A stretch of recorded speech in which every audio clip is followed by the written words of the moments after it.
Salam, mən Aygül Bayramova, Magistratura Az Təhsil Mərkəzində İngilis dili üzrə müəllim. Bu gün sizə 7 dekabrda keçirilən mövzu sınaq imtahanımızdan İngilis dili üzrə sualları izah edəcəm. İlk öncə ilk 5 sualımız dinləmə mətni ilə bağlı olduğuna görə gəlin dinləmə ilə bir daha da tanış olaq, daha sonra isə sualları izah edim. Adriana, what made you decide to be a professional wildlife photographer? Well, I wasn't a very talented photographer, but I was amazed by what living creatures do and why. I developed my skills as a photographer while I was actually doing the job. Only then I realized that my work could take me to all kinds of distant places. Is it difficult to improve the photographic skills? Actually, learning has become simpler as the cost of good quality digital cameras and other main items has fallen in recent times. So more people can take good photos. Studying photography can help improve one's technical ability. I will do that at college rather than by signing up for online courses. Does it have any negative aspects? Well, the agency may expect you to go to some unpleasant places. If it's a country where there is an armed conflict, I refuse. And being on one's own in the jungle or desert can make some people depressed. But it's not a problem for me. Spending so much time away from my daughters is hard. When I'm at home, I always try to spend as much time as I can with them. Is it easy to get a job as a wildlife photographer?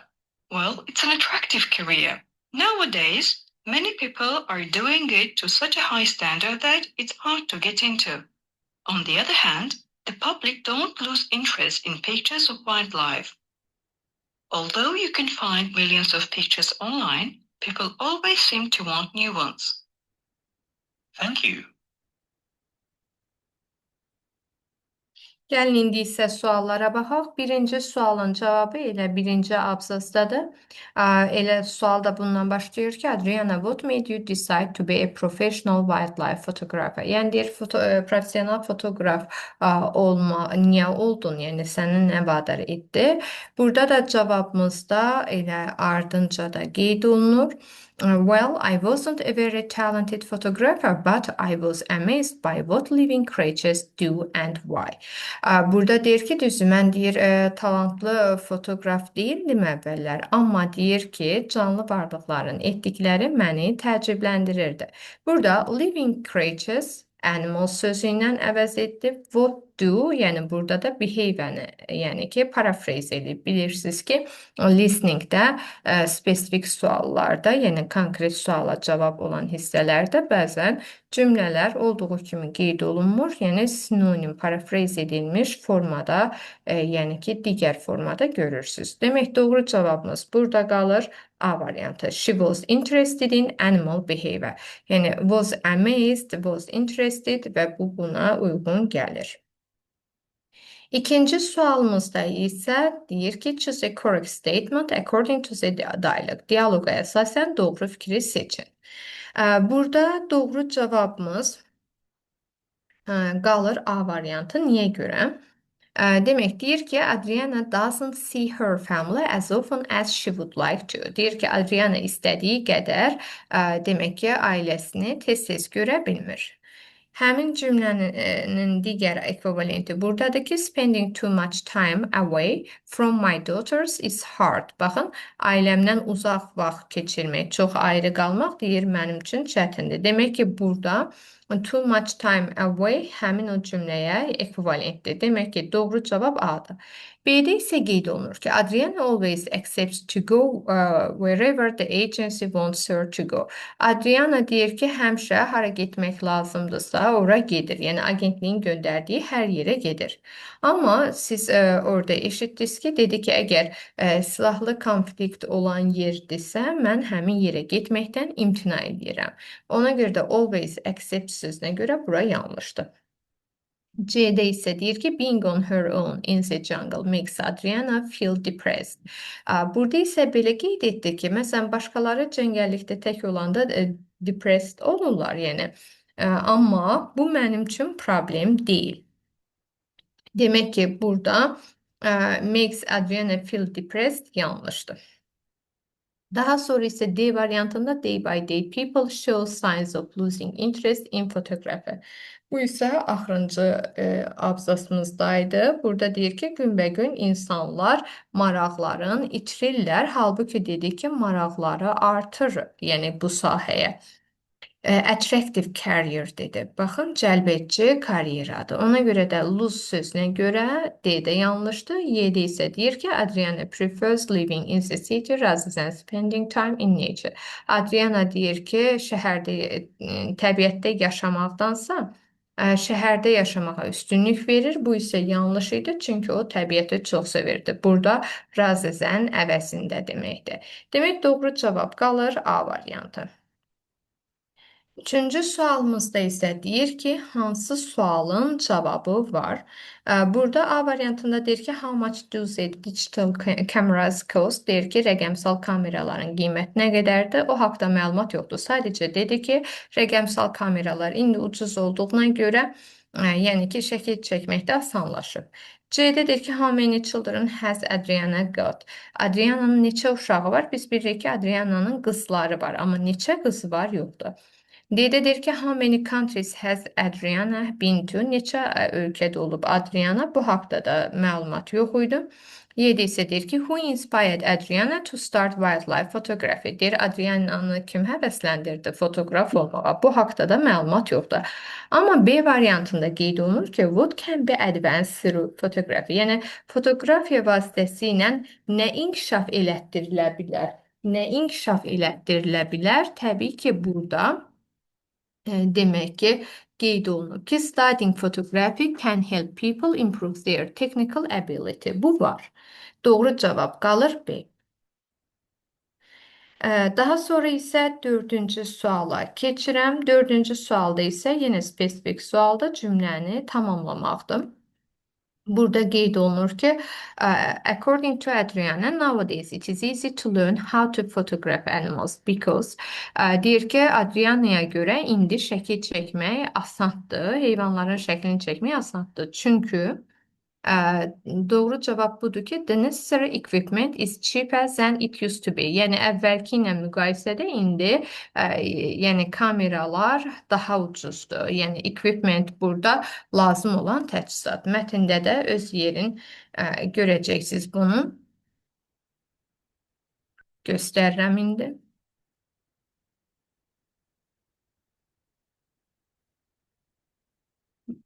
Is it difficult to improve photographic skills? Actually, learning has become simpler as the cost of good quality digital cameras and other main items has fallen in recent times. Son vaxtlar deyir ki, bunların qiyməti baxın düşüb.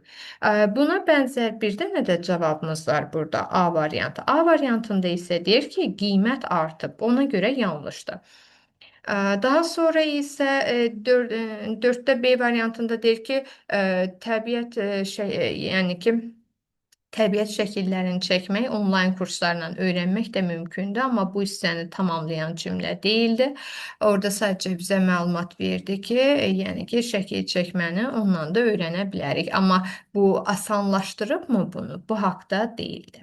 Sonra D variantında isə deyir ki, çoxlu sayda, yəni ki, yerli, yəni ki, necə deyək, kəndlərdə də demək ki, cürbəcür, yəni canlı təbiət var. Bu haqda məlumat yox idi. Y variantında isə deyir ki, professional photographers share free tutorials on the internet. Deyir ki, professional fotoqraflar demək ki, pulsuz, demək ki, tutoriallar paylaşırlar internetdə. Bu haqda məlumat yox idi. İndi isə keçirəm 5-ciyə. 5-cidə isə bizə deyir ki, mətndən aydın olur ki, doğru cavab Y variantıdır. There are a lot of competitions in wildlife photography. Baxın, nowadays many people are doing it to such a high standards that it is hard to get into. Yəni it is hard to get into nə deməkdir? It is competitive. Yəni bu günləri o qədər çox yəni rəqabətlilik var ki, Yəni daha doğrusu bu günlər çox insan bu şəkilləri elə yüksək standartla yəni hazırlayır ki, yəni ki, bu sahəyə daxil olmaq bir növ çətindir. Bunu deyir, ona görə də Y variantı düzgündür. A'da deyir ki, people are becoming less interested in photography. İnsanlar daha az maraqlanırlar fotoqrafi yəni şəkil çəkmənin. A'da less-ə görə səhvdir. B'də isə photography is no longer considered a real profession. Deyir artıq yəni ki, necə deyək, hesab olunmur da, əsl sənət kimi hesab olunmur. Burada no longer-yə görə səhvdir. C-də isə very few photos of wildlife are available on the internet. Bu da yanlışdır. Çünki burada demişdi ki millions of photos. Burada deyir çox az şəkil var. Few yox deməkdir. Az dərəcəsindədir. D-də isə deyir ki people are inclined to other creative jobs. Burada isə deyir ki insanlar başqa yaradıcı işlərə meyl eləyirlər. To be inclined to meyl eləməkdir. Halbuki burada dedi ki, əksinə, yəni şəkil çəkməyə meyl eləyirlər. Burada D variantı da yanlışdır. Doğru cavabımız qalır Y variantı. İndi isə gəlin keçəyim birinci mətnimizlə bağlı olan suala.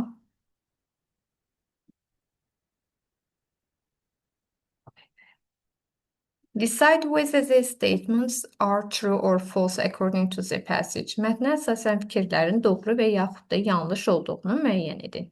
Tattoos also served as a symbol of spirituality in the past. Deyir ki, keçmişdə tatu həmçinin bir mənəviliyin də simvolu olub. İndi həmin onun cavabını elə buradan görürük ki, 6-1 qarşısında qeyd etmişəm. In ancient societies. In ancient societies keçmişi göstərdi və biz bunu in the past-la əvəz etdik. Tattoos were often symbols of status, identity and spirituality. Demək ki, spirituality sözü burada var. Demək bu nə sayılır? Doğru. Daha sonra isə 2-də deyir ki, in contemporary society, tattoos are hardly a form of personal expression. Müasir dövrdə tatu, yəni özünü ifadənin forması deyil.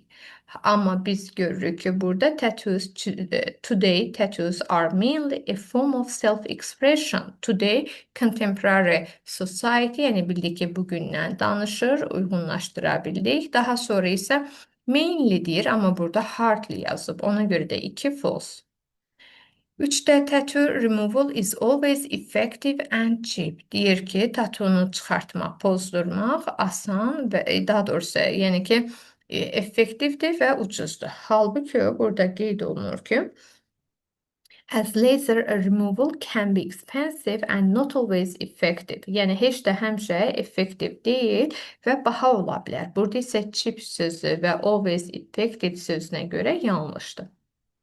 4-də isə deyir ki, society's attitude toward tattoos is slowly becoming more positive. Getdikcə insanların tatuya olan münasibəti demək ki, yaxşılaşır, pozitiv bir hala çevrilir. Bu da ən axırıncı hissədədir ki, burada ilk öncə mətnin bu hissəsindəyik. Son zamanlarda tatu sahəsi demək ki, hətta incəsənət sahəsi olaraq da tanınır. Bacarıqlı tatuistlər var ki, professional, yəni ki, sənətkarlar hesab olunur. Çoxlu tatu studiyalarda indi demək ki, incəsənət mərkəzləri kimi, yəni ki, fəaliyyət göstərirlər və burada gigiyena qaydalarına və bir də ki, yaradıcılığa əməl edərək. İndi davamında deyir ki, this shift has helped tattoos become more mainstream and respected. Bu dəyişiklik tatunu daha, yəni ki, normal, adi qəbul edilən və hörmət olunan bir sahəyə çevirib. Yəni demək ki, burada tatu ilə bağlı olan fikir yaxşılaşır. Doğru cavab qalır A variantı. 7-ci sualımızda deyir ki, mətndən başa düşürük ki, tattoos are increasingly seen as a form of artistic expression. Bu elə bizim ən axırıncı abzasımızdaydı, bayaq dediyimiz hissədədir. Baxın, son illərdə tatu, baxın, incəsənət kimi də qəbul olunmağa başlayıb. Artistic recognition. Demək ki, biz bunu C-ni doğru götürürük. A variantı niyə görə yanlışdır? A-da deyir ki, tatu həmişə, demək ki, iş yerlərində unprofessional kimi qəbul olunub. Həmişə sözünə görə yanlışdır. Düzdür, mətndə var ki, bəzi insanlar tatunu, yəni ki, necə deyək, qeyri-professionallıq kimi dəyərləndirirlər, amma həmişə sözünə görə yanlışdır. B-də isə deyir ki, tatunun yalnız bir mənası olub, yəni bir mənası var hamı üçün. Halbuki yuxarıda dedi ki, insanlar özünü ifadə etmək üçün bu günlər tatudan istifadə edir. Bu onların inancların, xatirələrin, hətta yəni incəsənət zövqlərini də ifadə edir. Demək ki, orada only one'a görə yanlışdır. D-də isə deyir ki, are easy to remove and inexpensive. Tatunu deyir ki, sildirmək asandır və ucuzdur. Halbuki mətndə qeyd etmişdi ki, bahadır və bəzən də effektiv olmur. Daha sonra isə Y variantında isə are completely rejected by young generation. Gənc nəsil tərəfindən tamamilə geri çevrilir. Yəni qəbul olunmur tatu deyir. Halbuki biz burada gördük ki, xüsusən də gənclər tərəfindən, baxın, particularly among young generations. Yəni onlar arasında daha çox, yəni ki, adi bir hal kimi və hörmət olunan bir, necə deyək, gəlişim kimi qəbul olunur. Demək burada Y variantında da completely sözünə görə yanlış idi və bir də rejected yox, accepted olmalı idi. Doğru cavab qalır C variantı.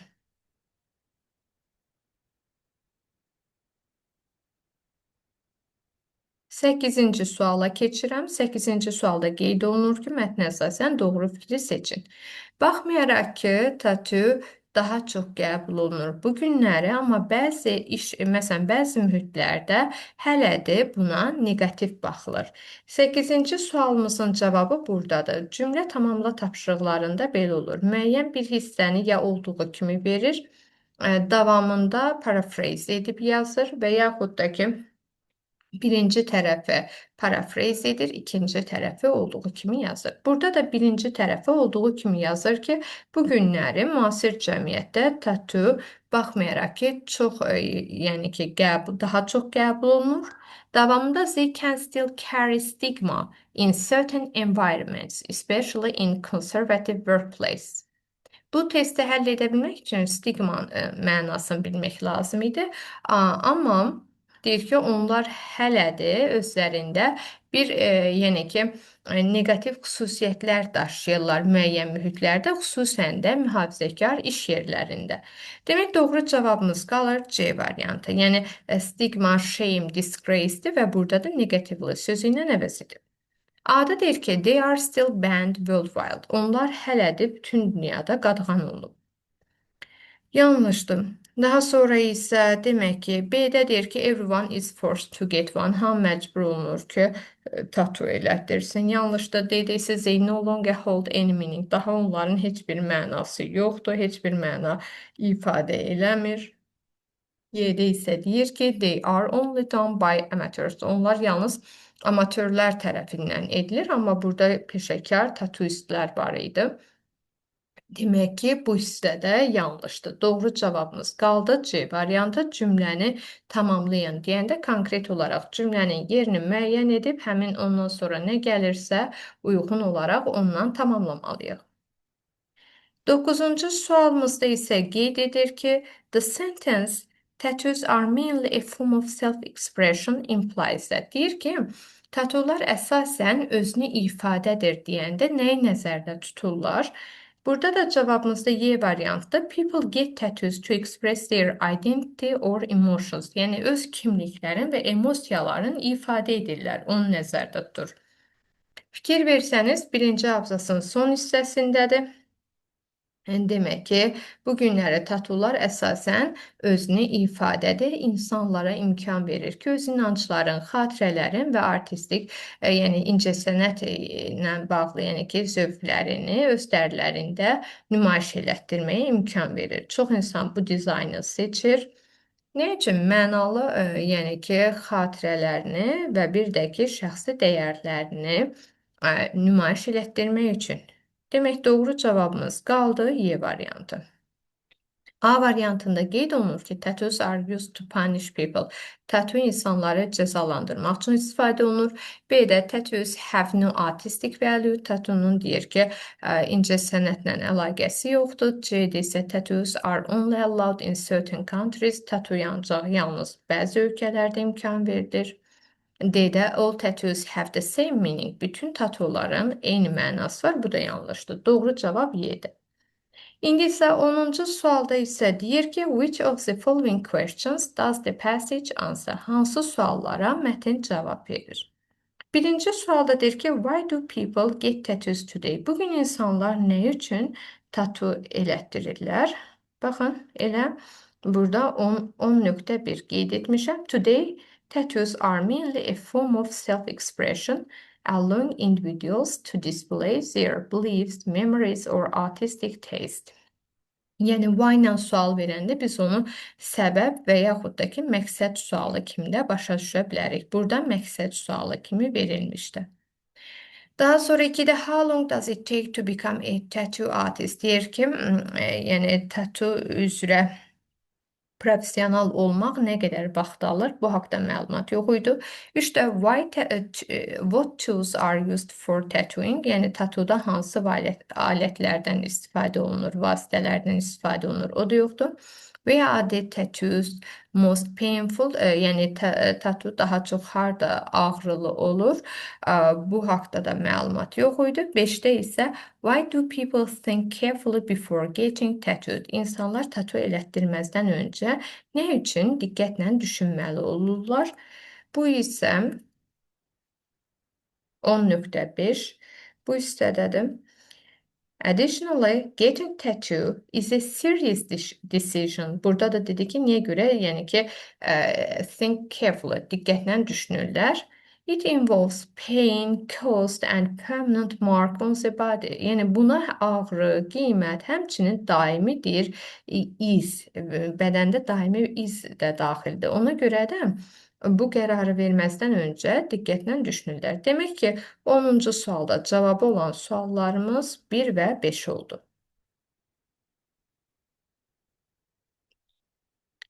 Gəlin keçək ikinci sualımıza. İkinci, daha doğrusu mətnimizə 11 və 15-ci sualları əhatə eləyir. Eskimoslarla bağlıdır. 11-in birində true-false-la bağlı olan sualda deyir ki, the Inuit have adapted well to the Arctic environment over many centuries. Demək ki, İnuitlər, yəni İnuit cəmaatı çox yaxşı öyrəşib Arktik mühitinə çox əsrlərdir. Biz də bilirik ki, thousands of years deyirsə, bu artıq nə deməkdir? Əsrlər deməkdir. Bu isə buradadır. Və daha sonra isə insanlar yaxşı öyrəşiblər. Elə 11-in birindədir. Baxın, Eskimos or more accurately, the Inuit people are indigenous communities that have lived for thousands of years in the Arctic region of North America, including Alaska, Canada, and Greenland. Despite the harsh and icy environment, they have developed unique ways to adapt and survive.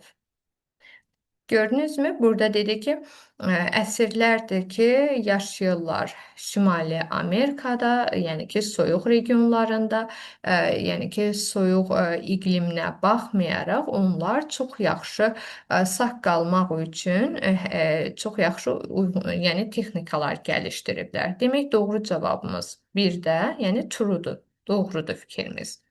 2-də Inuit people waste many parts of the animals they hunt. Burada deyir ki, Inuit insanları, yəni ovladıqları heyvanların hissələrini, yəni israf edirlər.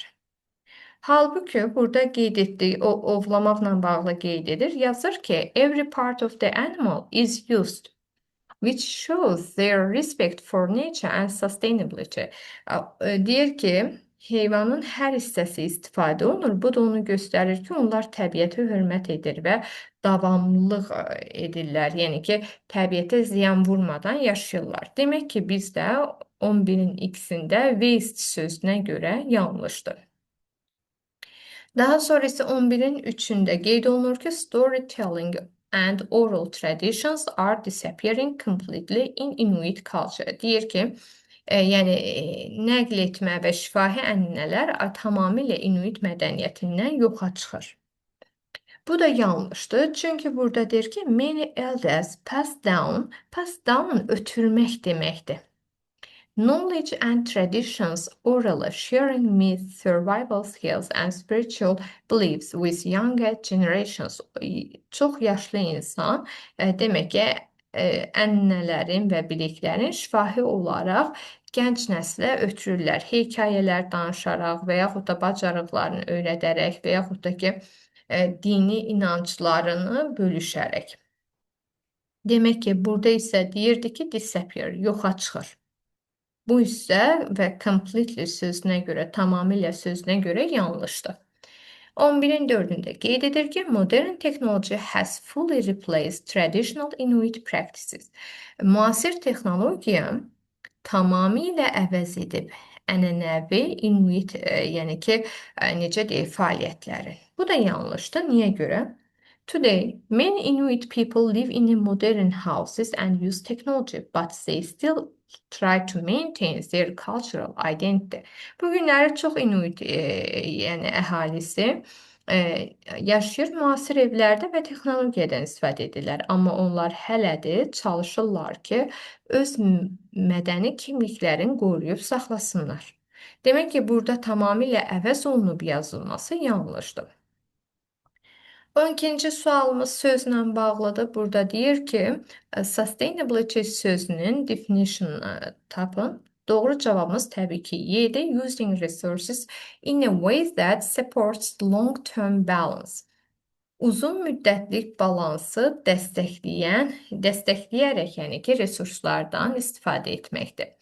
Burada sustainability davamlılıqdır. Yəni təbiətə ziyan vurmadan bir növ yaşamaq. Bu cür başa düşə bilərsiniz. A variantında destroying natural resources quickly. Burada deyir ki, təbii sərvətləri cəld şəkildə məhv etmək, destroying.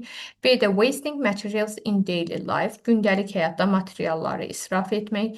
C-də ignoring environmental concerns. Deyir ki, ətraf mühit narahatlığına laqeyd qalmaq. D-də isə depending only on modern tools. Yalnız müasir avadanlıqlardan istifadə etmək, yəni onlara güvənmək. 13-cü sual paragraf tamamlama sualıdır. Burada deyir ki, 13-cü paragrafı hansı cümlə başlada bilər? Təbii ki, paragraf completion testlərində özündən sonraki cümlə əsas rol oynayır ki, yəni ki, birinci cümləni tapmağa. Burada da ikinci cümlədə yazır ki, language and storytelling are also important parts of Inuit culture. Baxın, deyir ki, dil və nağıl danışma da həmçinin Inuit mədəniyyətinin vacib hissəsidir. Demək, onda biz bir də əvvəlki cümləyə də diqqət etməliyik. Burada da bu hissədə də görürdünüzmü? Onlar deyirdi ki, kənd təsərrüfatı yox idi deyə ovçuluqla məşğul olurdular və sonra isə ovladıqları heyvanın çox hissəsindən istifadə edirdilər. Bu şəkildə məlumat var. Y variantı ikinci abzasdan üçüncü abzası birləşdirən bir vasitə ilə başlayır. In addition to their practical survival skills. Baxın, onların sağ qalma, yəni ki, sağ qalma bacarıqlarından da əlavə olaraq Inuitlər, demək ki, Inuitlərin zəngin mədəni və yəni ki, sənət irsləri də var. Davamında isə gördünüzmü? In addition to əvvəlki cümlənə bir bağ qurdu, əlavə bir məlumat gətirdi. Sonra isə davamında isə zəngin mədəni və incəsənət irsləri var. Davamındakı dil və nağıl danışmadan, nəql etmədən danışdı. Sonra isə yaşlı insanların bilik və ənənələrin şifahi olaraq ötürməsindən, paylaşmasından və s. A variantı niyə olmaz? Burada deyir ki, Inuits rarely build houses today because they all live in skyscrapers. Deyir ki, Inuit insanları göydələnlərdə yaşadıqlarına görə hamısı, Hamısı göydələnlərdə yaşayır deyə nadir hallarda bugün özləri ev tikirlər. B variantında despite the harsh weather conditions, sərt hava şəraitinə baxmayaraq, farming is the main way of survival in Arctic areas.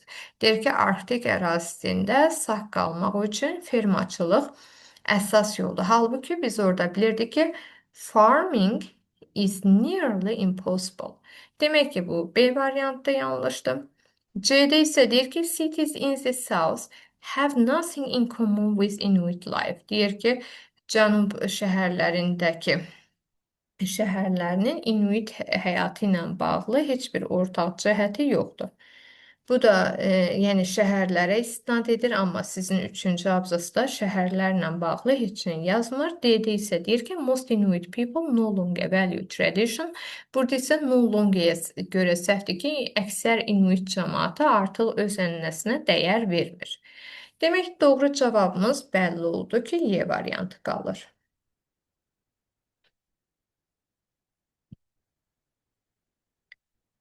14-cü sualda deyir ki, how does climate change affects the traditional Inuit way of life?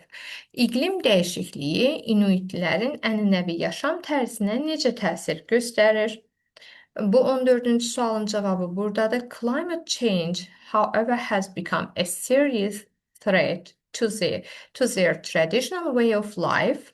Sonra davamında gətirir ki, melting ice, disappearing wildlife and changing seasons are affecting hunting and transportation.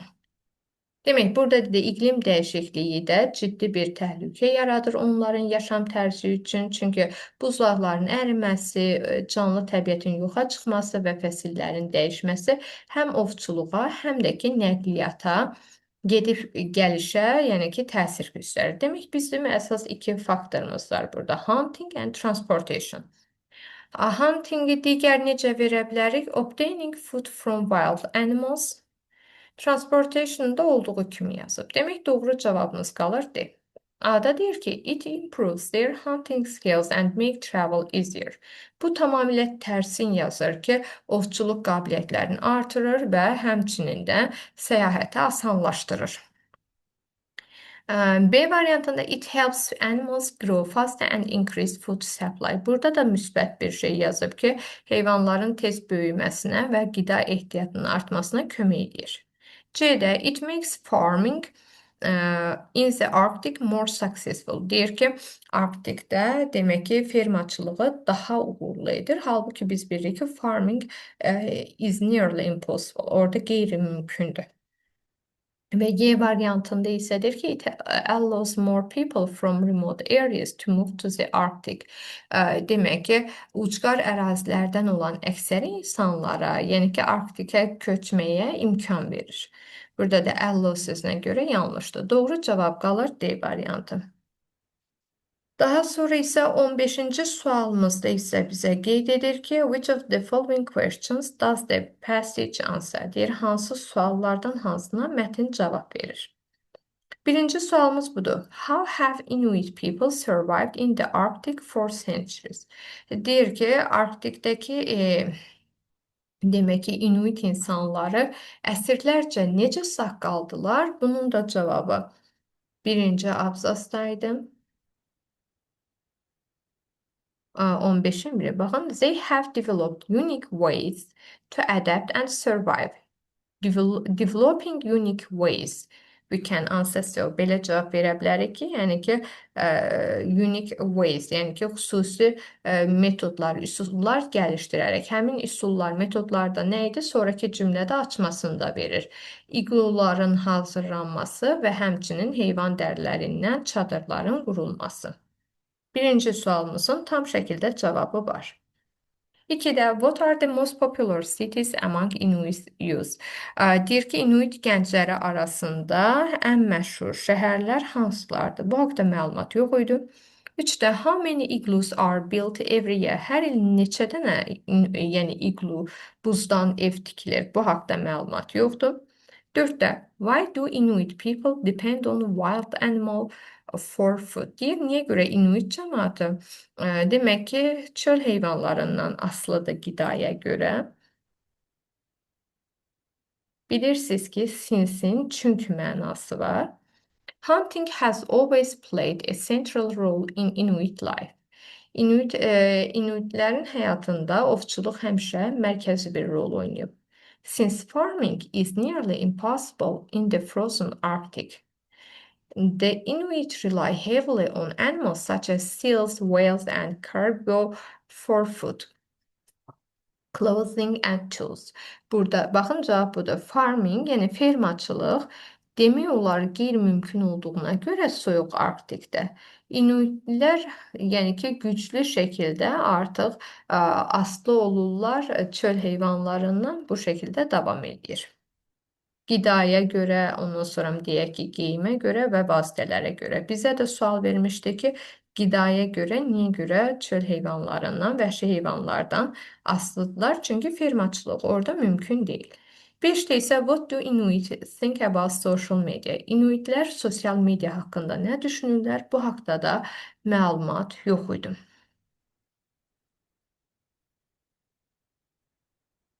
İndi isə gəlin keçəyin son 5 sualımıza. 16-cı sualda qeyd olunur ki, choose the correct sentences in the passive voice. Passive voice-da olan doğru cümləni seçin. Biz bilirik ki, məchul növdə olan cümləni tapın deyirsə, to be üzərinə participle to, yəni ki, yanaşı gəlməlidir. Birinci cümləmiz məchul növdür. Tom has been elected the director of his office. Deyir ki, Tom ofisində, yəni ki, daha doğrusu ofis direktoru seçilib. Tamamilə bir doğrudur.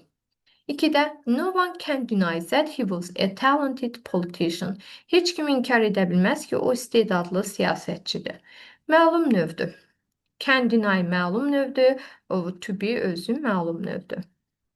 3-də is the broken record worth keeping? Sınmış deyir ki, rekordu saxlamağa dəyərmi? Yəni burada broken sifətdir, təyindir və is aiddir, worth, yəni burada da to be-li ifadədir.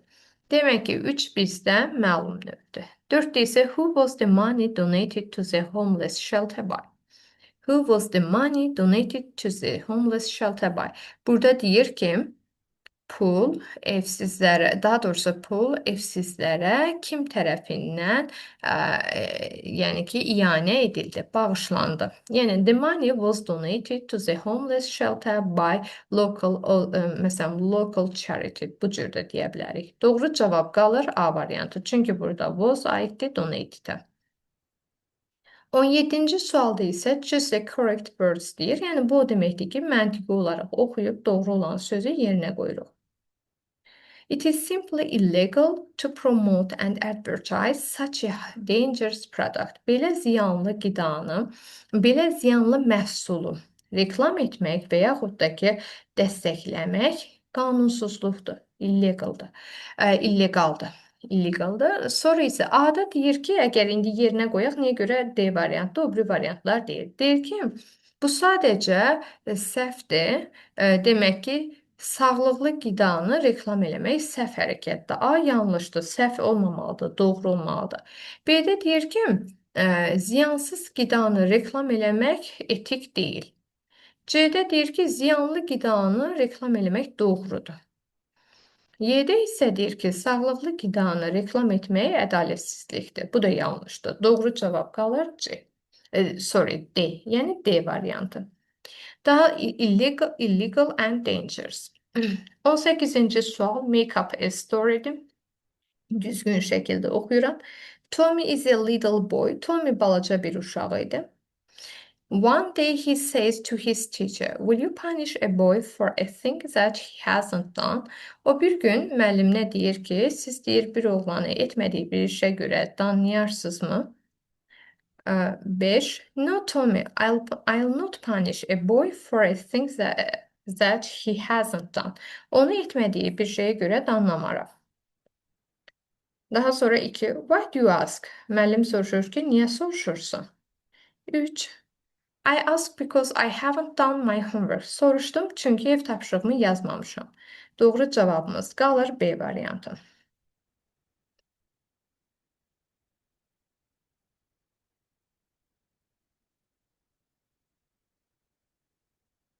19-cu sualda isə choose the correct tense form deyir. Yəni doğru zaman formalarını seçin deyir. Burada zaman bağlayıcımız afterdir. Biz əslində bilirik ki, ingilis dilində zaman bağlayıcılarından sonra bitmiş zaman yazmaq olmaz. Amma afterdən sonra bitmiş zaman yazmaq olur. Çünki birinci hərəkət after olan tərəfə düşür. Yəni bitmiş zamanlar həmişə hərəkətin birinci olduğunu vurğulayır. Demək, burada ilk öncə doğru cavabımız A variantdır. Henry found a well-paid job after he had completed his education. Henry təhsilini tamamladıqdan sonra yaxşı maaşlı bir iş tapdı. Doğru cavab qalır A. B ona görə yanlışdır ki, düzdür. Baxın, hər iki tərəf keçmiş zamandır, amma after bağlayıcısı varsa perfect tense, yəni bitmiş zamanı after olan tərəfə yazmalısınız. Ona görə də B yanlışdır. C doğru uzlaşmadır. After olan tərəf indiki zaman, digər tərəf gələcək zaman ola bilər. Amma he-yə görə complete S olmalıydı. D variantında zaman uzlaşması yoxdur. Has indikidir, completed keçmişdir. Found keçmişdir, has indikidir. Biz bilirik ki, zaman bağlayıcıları olan cümlədə bir tərəfi keçmişdirsə, o biri tərəfdə keçmiş olur. Bir tərəf indikidirsə, bağlayıcı olan tərəfi indikidirsə, o biri tərəf indiki və yaxud da gələcək olur. Burada bir dənə yəni diqqət etməli olduğumuz məsələ odur ki, afterdən sonra perfect tense yaza bilərsiniz. Daha sonra isə 20-ci suala, axırıncı sualımıza keçirik. Burada isə qeyd olunur ki, choose a correct variant. Doğru variantı seçin. Diqqət etməli olduğunuz məsələ quantify yazdım. Feedback görürsünüzmü? Müsbət rəy. Deyir ki, there was a lot of positive feedback which was very encouraging. Yəni deyir ki, çox müsbət geri dönüş var. Hansı ki, bu da çox həvəsləndirici bir şeydir. B niyə olmaz? Çünki many-yə aid olan söz cəmdə olmalıdır. Feedback burada təkdədir. Sonra a lot-dan sonra of olmasa isim gəlməz. Törəmə əvəzliyindən sonra, sifətlər törəmə əvəzliyindən sonra olur. Məsələn, nothing positive deyə bilərik. Amma feedback də var. Yəni, nothingdən sonra isim deməyimiz burada doğru deyil, həm də ki, məzmunu pozur. Y variantda ona görə səhvdir ki, many ilə isim cəmdə olar. Demək, doğru cavab qalır A variantı. A lot of-dan sonra ya isim cəm olur, ya da sayılmayan. Burada da feedback-də S yoxdur, sayılmayan isim kimi verilib.